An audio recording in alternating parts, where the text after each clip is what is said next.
Good morning. Hi. Happy Wednesday. It's Banter with Beth Day. I'm so excited to banter with you guys this morning. Alyssa, good morning. I'm so thrilled that you're here. You are responsible for my next guest. And like so many others, I am thrilled to bring on today Dr. Karen Remmler, who is a professor of humanities at Mount Holyoke College and the chair of the German Studies Department, German literature, and so much more. We have so much to talk about. So without further ado, I am going to bring on Karen Remmler. Hold on here. Whoops. What'd I do? There we go. And we will dive into some pretty cool stuff. There you are. Hello. Good morning. Let's see if your video Hello. there. And finally, It's I think I'm finally working. connected. Good morning. Good afternoon out here on the East Coast. That's true. That's true. Is it freezing out there? No, it's going to be in the 40s. Spring is on its way. Nice. So Good. That's good. Yeah, I feel like such a wimp coming from the Midwest, living in New York for over 20 years. And here we are in California, and oh my God, it's 60. I'm so cold. It's really pathetic. But my blood has thinned. Oh, so Karen, let's dive in. I've told our audience that you are a professor of humanities at Mount Holyoke College, but you're also the chair of the German Studies Department. And I mean, how many books have you published? You have an extraordinary list of books that you've published, and the focus that you have about memory when it comes to the conversation about Holocaust awareness and so forth is what I'm so excited for us to dive into. But let's just start with publishing the books. Let's just start there. okay. Well, first I want to thank you, Beth, for inviting me, and I want to say that I'm quite humbled and honored to be among a group of illustrious, artists and scholars and thinkers. And I wanted to also, again, thank Alyssa and also the last guest you had, Julia.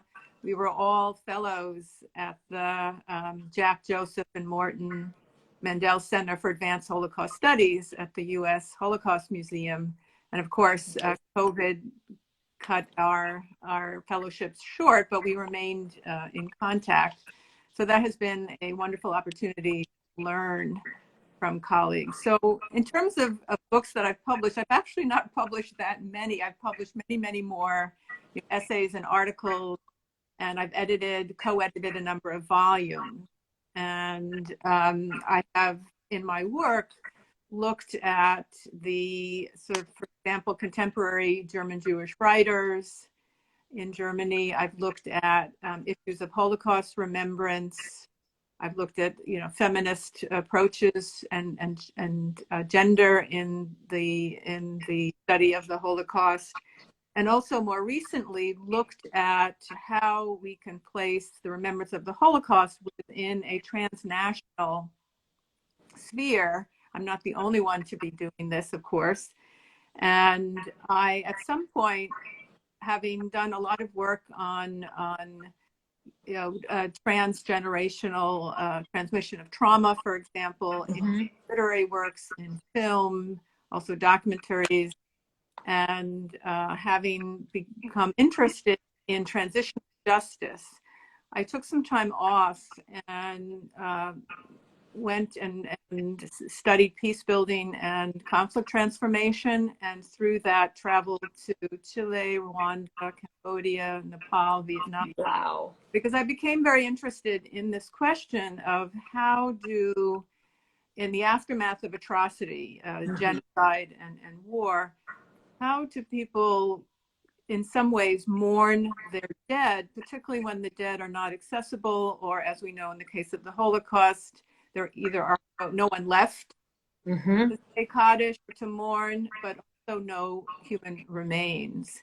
And I became very interested in how different cultures work with human remains in the aftermath of atrocity, and with the disappearance or the weaponization, the destruction of remains. And a lot of this came about because of what we now call the forensic turn, not just in Holocaust studies, but also in genocide studies. And the ways in which, since the mid-'80s and to some extent before, forensic anthropologists and archaeologists and others have begun to excavate and to exhume remains from mass graves in the aftermath of atrocity, and using DNA technology and other forms of technology to sort of identify the remains. Because one of what seems to be quite universal among human beings is this desire to properly, bury the dead, or Yes. whatever ritual is appropriate to a particular cultural or religious belief, and having access to the remains, but also being able to name them and to have a place in which to come to commemorate and to memorialize. And this need, this desire, is something that I think it goes beyond a specific culture or society, and yet I think we have to be careful about assuming that the way that this is done is universal. I think we need to recognize and sort of decenter sort of a U.S. European approach to this, and understand from other cultures around the world that ways of mourning are quite different, even if we all share a certain affect or certain feeling about it. So I became very interested in looking at how different cultures memorialize the dead, but also the meaning of the actual remains themselves, and the tension that emerges when these remains are used as evidence to document crimes against humanity, and when there is a need within a community to properly bury the dead, which might be a much less public, maybe a more intimate, within a particular community. And yet these remains, because they are the afterlife of members of the community, they carry so many different meanings, some of which are legal, evidentiary, and then some that are spiritual. And I think that there is this clash, and I'll give one example, and then maybe I'll pause because I've been talking. That's okay. The work that people like archaeologists are doing at former killing sites or labor camps related to the Holocaust, for example, and the question of if remains are discovered, and in fact some remains are being discovered. And again, we need to understand that when we talk about remains, we're not talking necessarily about intact bodies. Right, of course not. Yeah, I'm talking even about ashes. Even about, I know this is, and I apologize to everyone on this about, this is a difficult topic, particularly now. So I want to just warn that some of the things I say might be troubling. sure. But again, understanding that even the minutest of remain deserves a proper burial. And so how do you go about that if you're a forensic scientist and you're doing work, and yet you don't want to disturb the remains? That is fascinating. I mean, I think for those of us that are not in your field of study, particularly when we think about the forensic point of view, none of us take the time to really think about how does one honor the sacredness of what was once a human life, ashes to ashes, dust to dust, at the same time wanting to prove something, particularly when it's an act of genocide, an act against humanity. Let's go back a little bit. How did you even get involved in becoming someone who was passionate about the humanities, passionate about the German language? Let's go back. How did you get to where you are? Okay, well, stop me because I could go on and on about this. Okay. In fact, one of the other projects I'm working on with my colleague Leslie Morris at the University of Minnesota is to bring together scholars who are writing family memoirs or looking at how family genealogies, either consciously or unconsciously, have driven them to do particular forms of academic or scholarly work. And in some cases, in my case, I've been doing a lot of work on this. I'm not Jewish. I grew up on Long Island, and I happen to have a number of friends who were children of Holocaust survivors. And I myself come from a family that is of German heritage.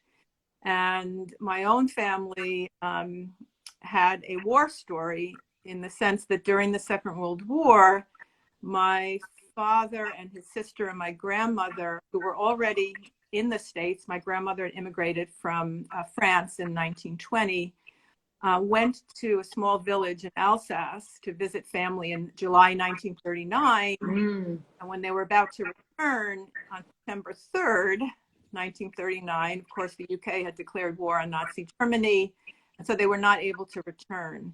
So my father's family was split during the Second World War. And so I grew up hearing the story about him as a young boy who was an American, sort of growing up in, what became, the Nazis occupied France, and then Alsace, who had gone back and forth, became a part of Nazi Germany. So I grew up hearing these stories, and it wasn't until recently that I learned that he, as a child, had actually gone to some of the battlefields and watched the corpses of both German and American soldiers being scavenged by people locally. And so I realized that in some ways my own work on the transmission of trauma from one generation to the next had something to do with my father's war experience, which in many ways was not relayed to me as a trauma. And then I think that combined with also growing up in a very close-knit, extended family that also included people who were Jewish, right? So I was always interested in German-Jewish connections and how that worked. And I think, one thing led to another. And then, of course, when I began to study, I studied sociology, actually, and German literature, and then I went to grad school at Washington University. I became very interested in, again, the remembrance of the Holocaust and how that was sort of filtered in post-war Germany. And if you've read Susan Neiman's book, which I can recommend, of how Germany, one of the few nations, commemorated the victims of their crimes. And one of the things that I've always argued is, in many ways, this was a displacement of their own desire to mourn their own, but it wasn't really accepted because they were of a perpetrator background. Right, of course. Yeah, makes perfect sense. Right. I love the book that you just recommended to me last week that I read voraciously, Julie Lindahl's incredible book that really, why am I spacing out on the name of it right now? That's ridiculous. Help me out. Julie's book is called I'm blanking. Hang on, this is terrible. I'm gonna have to look it up. Hang on. What is the matter? Alyssa, do you remember? Let's see here. Well, we'll come to it. Gosh, what the heck? It's incredible, you guys, because everyone should know about it. The pendulum, of course, the pendulum, and really trying to investigate her family's hidden Nazi past. Mhm. But let's again talk about this forensic piece, Mhm. because the forensic piece is something that I just don't hear anybody else talking about, and particularly right now, uh, although of course COVID is not a crime against humanity, there are pieces of puzzles that need to be figured out with this particular virus so that we can, I mean, I would imagine that people that are studying the effects of the virus on other people, how to create the vaccine, who is more susceptible to becoming horribly ill, and, you know, all these things. And then I really think about, I was living in New York during 9/11, and and the shift that happened in our city when we felt the presence of the dead in the city so overwhelmingly, and how that actually changed people's behavior in extraordinary and rather beautiful ways, I have to say. That having lived in New York for so long, never thought that I would see. And as a diehard New Yorker, feeling kind of guilty about being in California right now and not having gone through this pandemic with my fellow New Yorkers, I would imagine that there's something that none of us will ever know and appreciate about what has happened to the city unless you're living in New York City.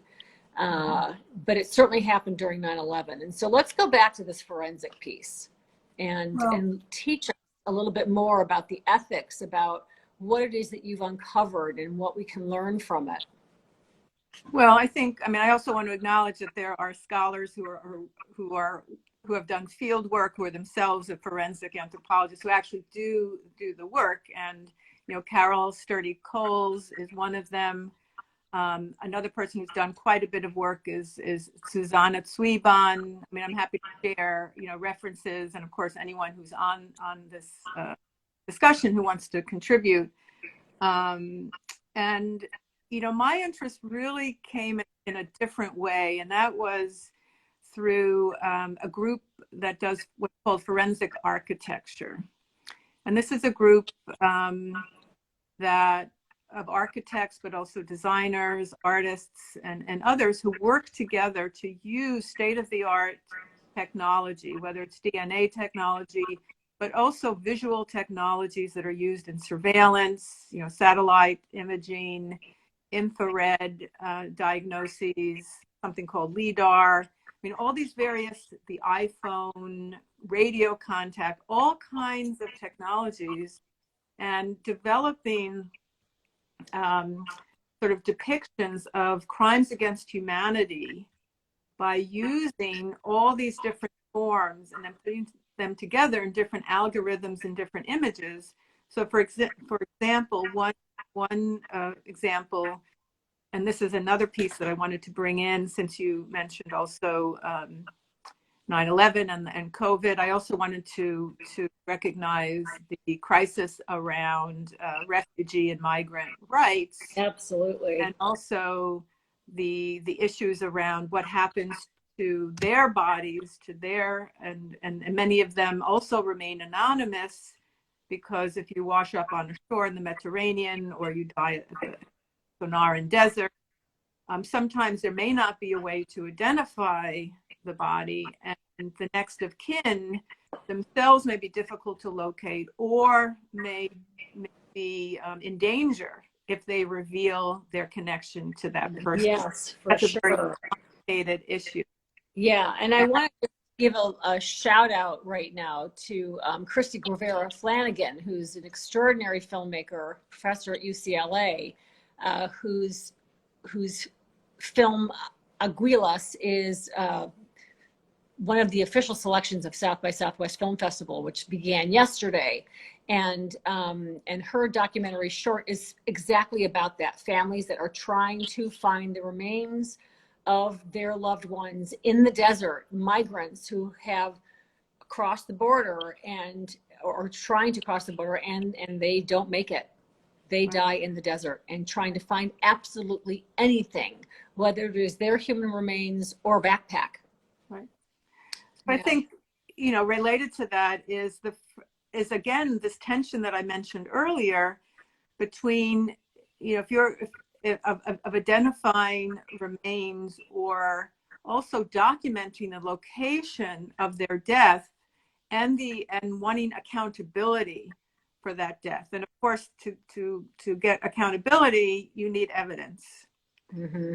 So I think the more we understand about that, the legality of these issues, and at the same time, if you're excavating a mass grave in Spain, for example, you may have relatives standing there watching you do that work. Mm. And so you want to honor the dead, and yet you're working with material, right? And this is material, and this is why I say the afterlife of the dead, because yes, I'm not talking about ghosts per se, Right. or hereafter. What I'm talking about is how the remnants actually speak. I mean, they carry knowledge, and someone has to interpret that knowledge. And so forensics is a form of interpretation of what the dead are trying to tell us, so to speak. So that's one aspect. The other that I was getting at before is that forensics is not just about, and this is what I'm concerned about, is we've gotten used to the circulation of dead bodies, right? I mean, many of us have seen, Holocaust corpses.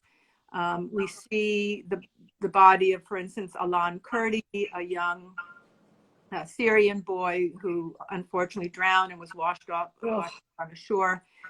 And yet, here we are sort of grieving and learning the names of people whose lives we may not even know about or even grieve while they're alive. There's a phenomena that somehow certain corpses are more grievable as dead bodies than they are as living human beings. I think, forensics in a way helps us go back to the lives of unknown people and reminds us that when people are alive, we need to take care of them. We have a responsibility. Yes. Right. And in fact, the responsibility for corpses has been, embedded in military code, in the UN documents and elsewhere. There is this code which is sort of ironic, that in war, technically you respect the corpses of your enemy, and you do everything possible to respectfully either bury them or identify them, and yet you kill them. I mean, this irony in some ways of this strange, understanding of the meaning of the dead and how much that matters. And yet, how can we use this to prevent the actual killing in the first place? Yes. So I think forensics is also a way of imagining a future in which there is less violence. So it also has that capacity. It's not just looking at the past. I think it's a reminder of the meaning of life. Absolutely. What do you think in your work has been the most surprising thing that you've discovered? Well, I mean, there are many things. I think, I don't know if this is surprising, but I think it's very important, to sort of recognize the need to really decenter Western approaches. And I say this because one of the things I've written about and published is, comparing the testimonies of Rwandan, survivors of the genocide with Holocaust survivors, and, wondering to what extent, to gather testimonies takes money. It takes knowledge, it takes money, it takes the ability to do interviews. And even as very Western foundations have helped to support this process, and I think are very careful to recognize local belief systems, I think there's a lot more that we need to learn and listen to, colleagues and and other communities that have traditions that are not do not work within, a certain individual form of narrative, for example. So, Right. and of course there are language issues, there are cultural issues, but I think, again, that's one of the issues, or one of the debates right now in Holocaust studies is, decolonizing Holocaust studies, recognizing that Holocaust remembrance has created a particular form. Right. And to what extent can we, complement or find adjacencies? And I want to also mention that there's a new book that will be coming out, edited by Irene Cantis, which will be looking at some of the adjacencies that many of us who do Holocaust studies and other studies of genocide and other atrocities, like what are the adjacencies in our work, and how do we, we don't want to diminish the Holocaust. Obviously, that's not what we're doing here. If we're doing anything, we're expanding. Yes, yes. And I think there's always this very tricky fine line when you're talking about comparative genocides and how things are categorized, how things are remembered, and understanding for many people why the Holocaust is such a specific and particular kind of genocide in comparison with other genocides. And it's something that I'm learning even as I'm working on this film. I didn't kind of like wake up one day and have all this knowledge about the Holocaust. And part of one of the reasons why I've decided to have these Banter with Beth conversations is for me to continue to learn from people such as yourself, and to understand how the work that I'm trying to communicate through the film, Would You Hide Me, how will it help and support what other people's work is doing as well. And one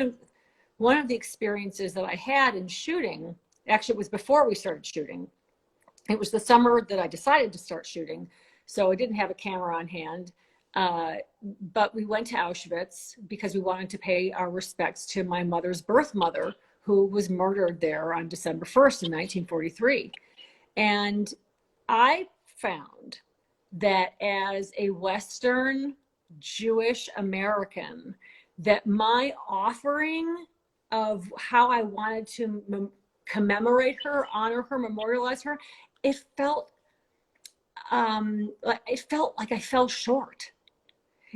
I felt like, okay, well, we've gotten these flowers from the gift shop, and we've said Kaddish, and now what? Like, it wasn't enough. It just wasn't enough. Maybe that's why I'm making this movie. I don't know. Maybe this is my way of just saying, oh my gosh, has anyone in our family, of course, during the time that it happened, how could they?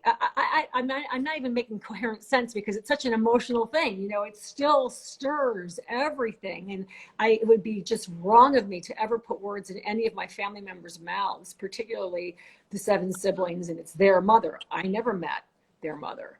But I would love to learn how other cultures are actually honoring their dead, and especially honoring the dead of those who were murdered. Well, and there's been a lot of work done unfortunately, this is, as we know, a global phenomena. And I think the thing about memorialization is it's never over, right? I mean, there is discussion about closure, which I think is an individual choice, whether one feels they've reached closure or not. I think, again, it's the process that matters. And I think, James Young has written about this, that memorialization and the various cultural approaches to creating memorials. I mean, Germany seems to be the forerunner in this. There's memorials everywhere. Yet it's also the emotional side of it, right? If you can build a monument, you can create all kinds of abstract memorials. Think of the 9/11 memorial, which for me is really fascinating because of the adjacencies, right? The names that are engraved according to the system of adjacencies. So their connection to one another while alive, rather than alphabetical, for example. So Yes. there's different ways of remembering the dead, and as we know, some cultures also incorporate the remains of the dead into the memorials. Yes. So if you go to Rwanda or Cambodia, you'll see memorials that also display bones. That's not to assume that everyone in that culture accepts that, right? It's very controversial within those cultures. I do think there are some cultures for whom the dead are really always present, right? And part of, various forms of remembering the dead.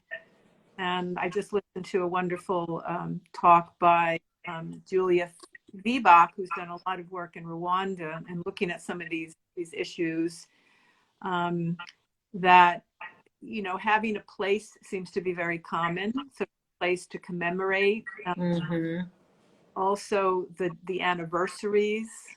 Yes. Of marking those occasions, as we know in many belief systems. And I think also conserving whatever, photographs, for example.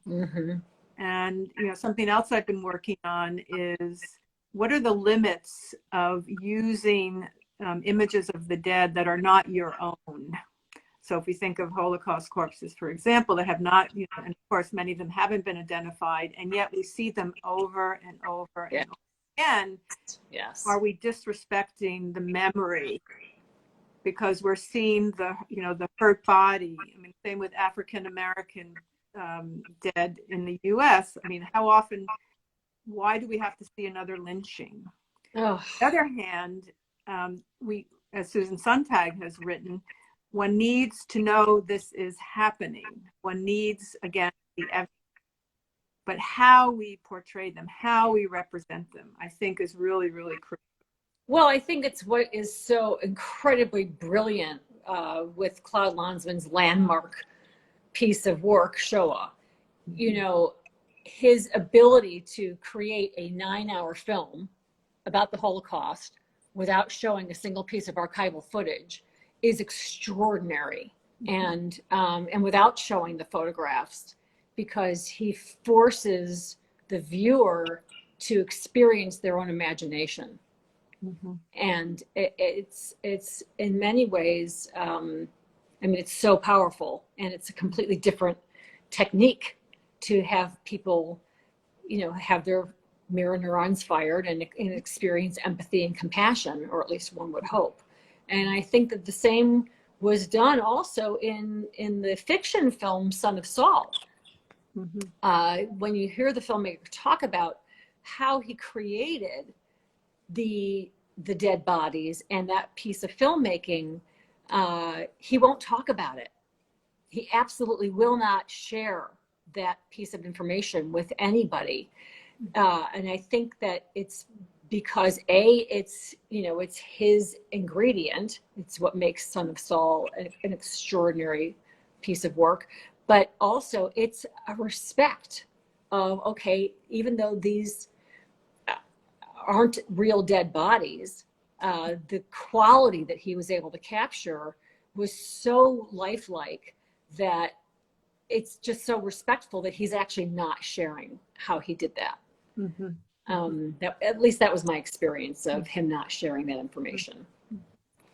Yeah, and I think when I teach, and I teach courses that look at the histories and the impact and the aftermath of genocide and other forms of violence, and yet I use a lot of visual objects, or use digital images, for example, of photographs of museum exhibitions, films, etc. And of course, I have over the years decided to show less and less, or fewer and fewer, I guess you could say. And yet, I think it's important for students or for any of us to recognize the sovereignty of the dead, to respect that and to take responsibility for that, and yet to understand that without some knowledge, which includes the visual, we may not be able to develop the sense of obligation, responsibility towards the dead, but also the analytical tools to really break down how these things happen in the first place.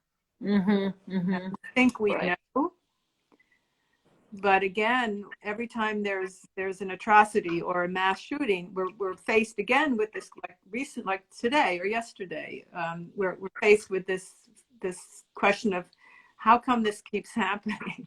Right. Yeah. So I Well, do think we can't not. I think we have to hold. Our gaze needs to be held. mm-hmm. To see the aftermath of atrocity and learn to look deeply, not gratuitously or not, quickly. I mean, there needs to be a sitting with the dead, so to speak. Yes, absolutely. It's fascinating. I want to we just have a few minutes left here, and I really want to touch on this piece about memory that you teach and investigate, and kind of let's unpack that for a moment, and how tell us a little bit about your point of view about memory as it engages in the conversation. Well, I would take, I mean, I know it's very unfair of me to ask you to do it such a brief, period of time, but let's at least have a little taste, and we can always bring you back on and talk more about it. Well, obviously there are so many sources that I work from, whether it's Freud, in psychoanalysis, or Maurice Halbwachs, who writes about social memory, or the German Jewish thinker Walter Benjamin, who, as many people may know, committed suicide as he was trying to escape the Nazis. And his work in particular, this idea that memory is a form of commemoration, and it's never done in solitude. That we are always a part of a community of memory, of commemoration, and that these forms of memory, in many ways, come into conflict if you think of collective forms of memory or collectivized forms of memory, and how most nations create a narrative about their past. And these narratives very often, constitute a certain memory that excludes others. Think of the US, for example. So memory also needs to be, or remembrance, I think, needs to be a form of resistance, resisting the status quo, mm-hmm, and creating space and recovering those voices that have been either forgotten or repressed, and listening. So I think, to me, memory is much larger than what we might think is rote memory. Right. I mean, Yeah. it's a process. It's an emotional process. It's a process that involves negotiation. We know that within families, family secrets, like who remembers, who refuses to remember, who denies. Mm-hmm. So it is at the core of the most relationship, and then expands into global, right? We talk about forms of global, remember, and how memories circulate globally. But I think, reading literature originally, Sebald, W.G. Sebald, Ingeborg Bachmann, an Austrian writer, my interest in memory really grew out of literature, of wanting to understand the craft of how do you express the past, what images do you use, what metaphors do you use, and of course art, right? I mean, Yes, absolutely. Well, I know that we could go on and on, but I am just so grateful that you took the time this morning to join me here on Instagram and IGTV, and really talk about the work that you're doing. I think it's fascinating. I understand that there are different groups that are doing it. You referenced earlier in our talk today, and Alyssa even has a note in here. She mentioned Jean-Marc Dreyfus's forensic working group is also another notable group. And I think that this work is important and very helpful in terms of understanding where we are as a people and a culture, and how we can use it to help us honor the living and not allow it to happen anymore. That's certainly my takeaway from listening to you speak this brief amount of time. And then I love this. I wrote this down. Memory is a form of resistance. We all have different ways of being activists in our world, and not everybody goes to a march. Not everybody makes a movie, and not everybody can be a professor, but we all have our different ways of becoming activists and having our voices heard and helping others have their voices heard as well. So thank you for doing the work that you're doing. Yeah, and thank you. And if anyone out there wants to talk more, I'm easily reachable via email, kremmler with 2 M's at mtholyoke.edu, through Mount Holyoke. So absolutely. So everybody follow Karen here on Instagram. You're at KL Remmler here on Instagram, and then people can, of course, go to Mount Holyoke College and look you up. And do you want to say your email one more time in case people have questions? K Remmler with 2 M's at mtholyoke.edu.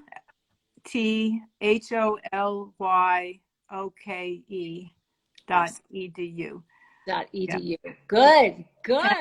Yes, and again, I just joined Instagram like 2 days ago, so I'm not the biggest social media person, even though I do a lot of work on the digital age. But sure. in any case, it's all good. This can be it's my pleasure. We can rewatch this here on IGTV, and you'll be able to post it over to your site as well. And then later on this afternoon, we'll post it to our YouTube channel at Beth Lane Film, so it will live there as well. So yeah, and I look forward to seeing you a week from Friday in my class. Yes, I'm so honored to come and speak with your students. That'll be a lot of fun.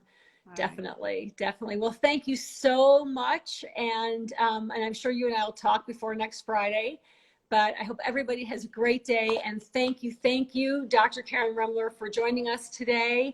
For everybody else who's tuning in, next Wednesday, we have journalist Tabby Raphael, who is a journalist for the Jewish Church. She's a columnist for the Jewish Journal. And she'll be coming on the program. We'll be talking with Tabby about what she's reporting on these days. So everybody, thank you very, very much. Have a wonderful, wonderful day. Always hit like, visit us, share, all those fancy social media things, and have a good Wednesday. Okay, thank you. Bye. Thank you.